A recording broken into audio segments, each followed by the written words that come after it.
Assalamualaikum. Halo saudara-saudara. Hari ini hari Kamis tanggal 4 Juni. Kita mau inspeksi ke Pantai Pangandaran karena besok mulai pembukaan kembali wisata ke pantai, tapi dengan konsep new normal tentu saja. Ya, kita udah sampai di Tugu Marlin. Ya, ini Tugu Marlin ya, sebagai simbol pusatnya pembangunan di Kabupaten Pangandaran. Kita mau masuk lewat pintu timur karena pintu utama belum dibuka ya. Ada Pak Iwan dari seputar Pangandaran, ada Jerry, ada pembalap kita, pembalap kurang iya ya.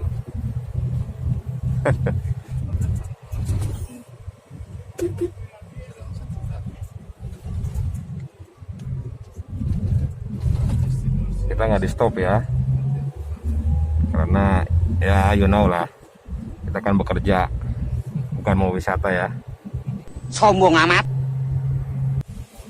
Oke, ini dia suasana Pantai Timur. Masih sepi ya bro? Masih sepi, karena memang besok hari dibukanya ya.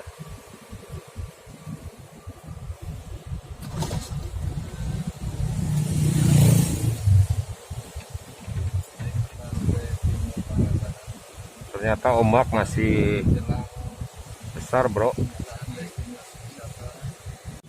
Ya, aktivitas nelayan jaring eret ya seperti biasa, khas Pantai Timur Pangandaran.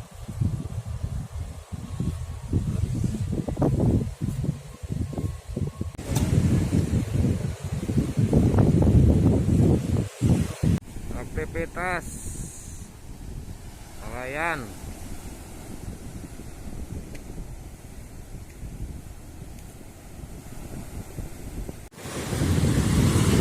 Jadi guys, selain menangkap ikan, ternyata nelayan juga ikut membantu membersihkan pantai ya.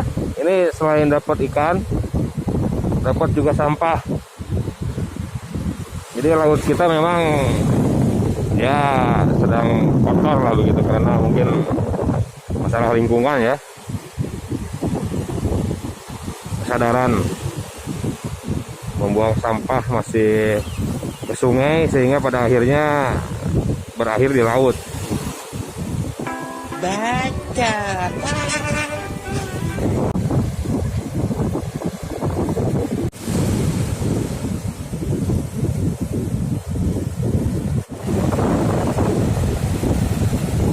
Jadi kalau bisa terlihat warna air laut ada yang sedikit berbeda. Jadi airnya macam-macam bro.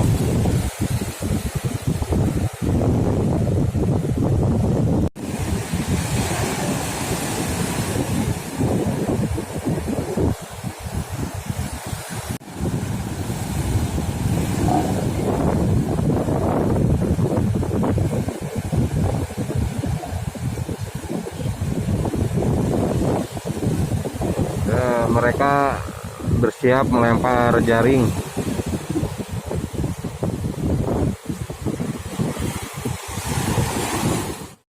Parkiran bus masih kosong, mudah-mudahan besok terisi penuh.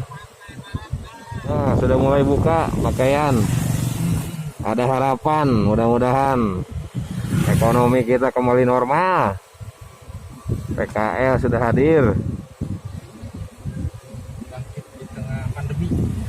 bangkit di tengah pandemi, walaupun ya agak kurang-kurang itu, harus perlu adaptasi.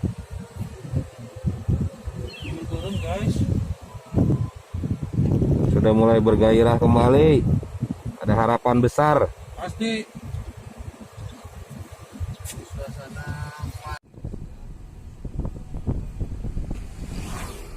Pasar Tanjung Sari mulai berbenah,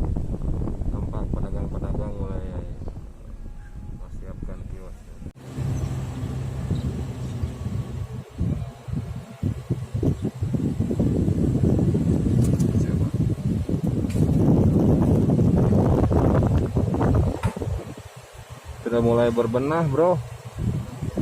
Hotel-hotel.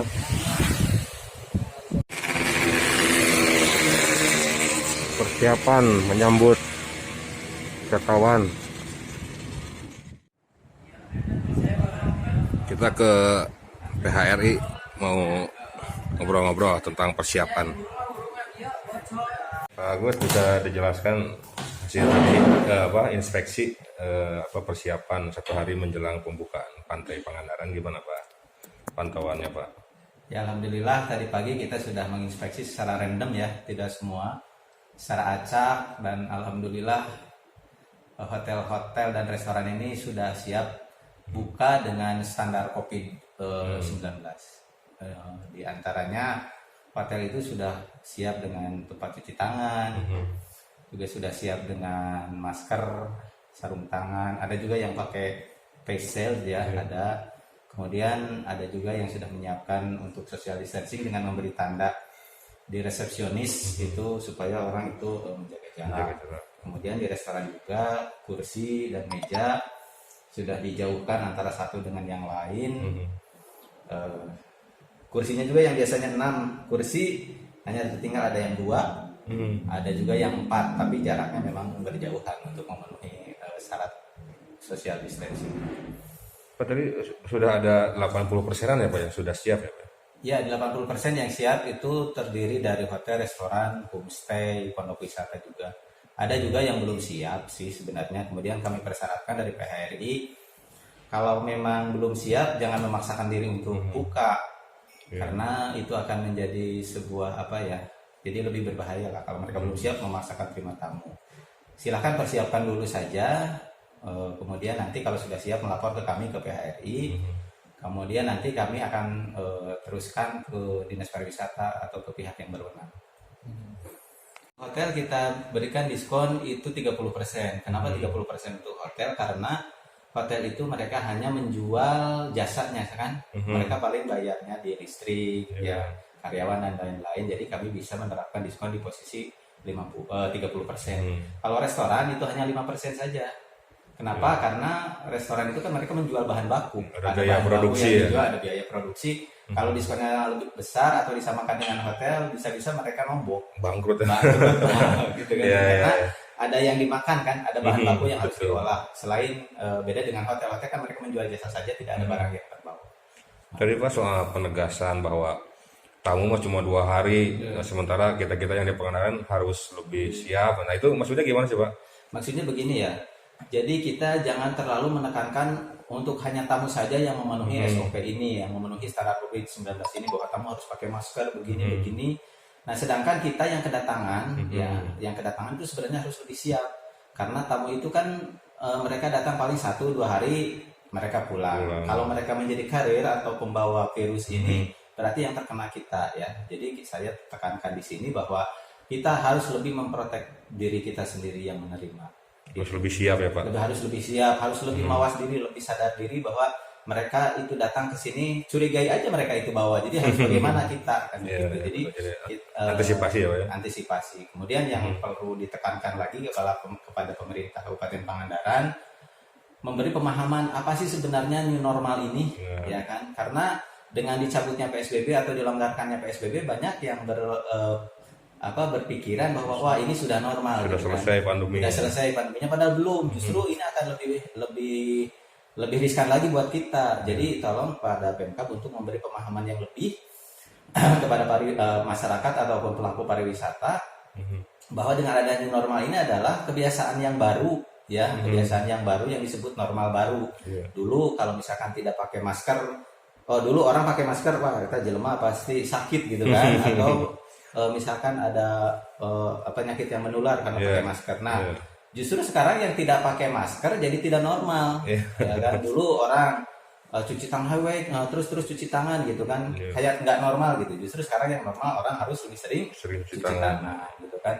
Ya jadi tolong diterangkan bahwa new normal ini adalah bukan normal seperti yang sebelumnya, tapi dengan AKB atau adaptasi kebiasaan baru yang dulu tidak normal sekarang harus dianggap itu normal dalam kehidupan sehari-hari.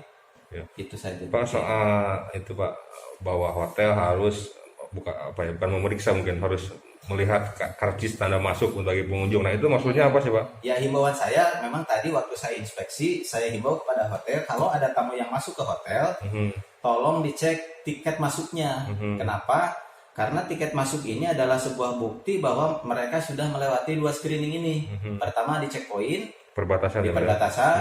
Nah kalaupun mereka tidak bawa surat bebas COVID dari daerah asal, nanti akan diarahkan oleh petugas bahwa akan direview di situ. Nah kemudian keluar surat, kemudian di pintu di gate juga mereka kan akan dicek lagi mana suratnya kan gitu ya.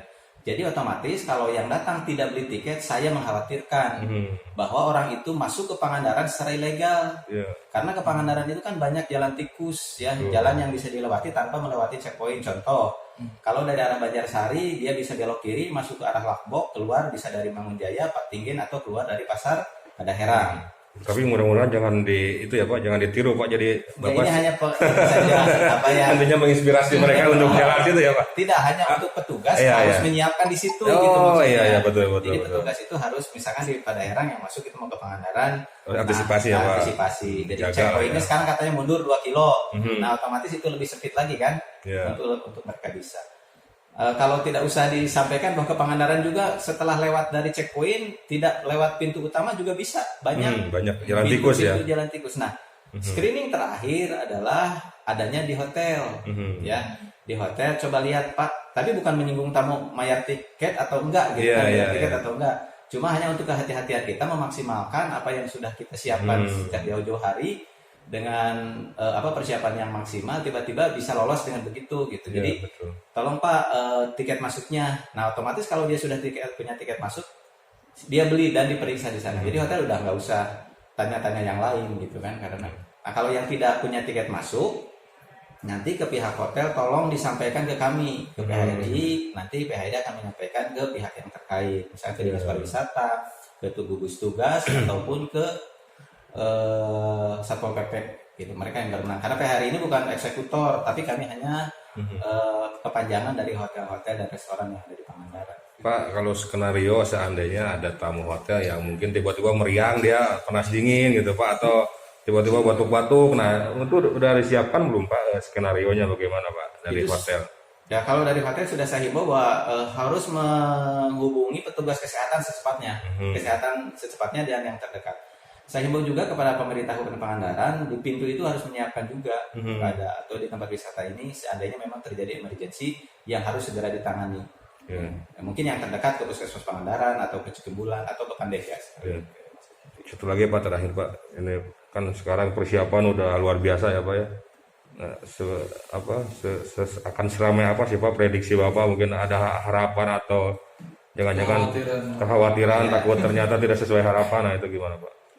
Melihat dengan kita persiapan memang harus maksimal untuk mengantisipasi kalau hal yang diharapkan ini memang terjadi, Pangandaran ramai. Tapi ada beberapa faktor yang membuat Pangandaran ini dalam pemikiran saya tidak akan tiba-tiba ramai. Bertahap, ya. Dengan adanya harus bawa surat hasil rapid atau PCR misalkan ataupun satu orang saja untuk rapid 300.000. Kalau 10 orang sudah 3 juta. Ya, jadi memang ini mungkin sebuah skenario bahwa yang datang ke Pangandaran ini adalah orang-orang, maaf dalam tanda kutip, yang sanggup memenuhi persyaratannya itu. Nah, itu kan akan menjadi terpilih siapa saja yang masuk ke Pangandaran. Apa yang diharapkan adalah pergerakan ekonomi Pangandaran bisa bergeliat dengan cepat tapi resikonya kecil. Ya. Kemudian orang-orang berduit sajalah yang bisa masuk ke Pangandaran untuk memberi dampak ekonomi besar, tapi risikonya orangnya kan sedikit. Nah, jadi dampak risikonya lebih kecil. Karena kalau misalkan kita bebaskan juga, saya juga takut misalkan orang naik kolbak 20 orang berenang masuk gitu kan, itu jadi tidak terkontrol dan sangat membahayakan buat kita orang di Pangandaran yang memang sekarang berzona biru. Ya. Nah, kemudian dari mana pergerakan ekonomi yang menengah ke bawah? Saya kira harapan kami dari PHRI bahwa pergerakan ekonomi misalkan pedagang asongan, tukang bugi, nah itu akan diramaikan oleh orang-orang yang ber-KTP Pangandaran dari 10 kecamatan ini yang memang ingin bermain ke pantai, karena ber-KTP Pangandaran ini kan tidak usah membuat surat keterangan itu. Nah, jadi untuk masyarakat yang berjualan pelaku wisata pedagang asongannya, tukang goes dan lain-lainnya itu dari situlah Jadi kita segmennya wisatawan lokal ya. wisatawan lokal dulu. Nah kalau untuk hotel dan restoran memang kita segmennya menengah ke atas Ya. dulu lah untuk pergerakan ekonomi lebih cepat. Kemudian rasa kekhawatiran pasti. Makanya seperti yang tadi saya tekankan di awal, kita harus lebih berhati-hati kitanya. Iya. Ya, mereka datang ke sini, kitanya harus berhati-hati karena mereka itu hanya datang 1-2 hari dan pulang. Nah, kita harus siap dengan resikonya. Kemudian akhirnya balik lagi ke kesadaran kita, ke kesadaran sendiri. Ya. Matur nuwun Pak Agus. Mudah-mudahan ramai besok. Ya, mudah-mudahan ramai.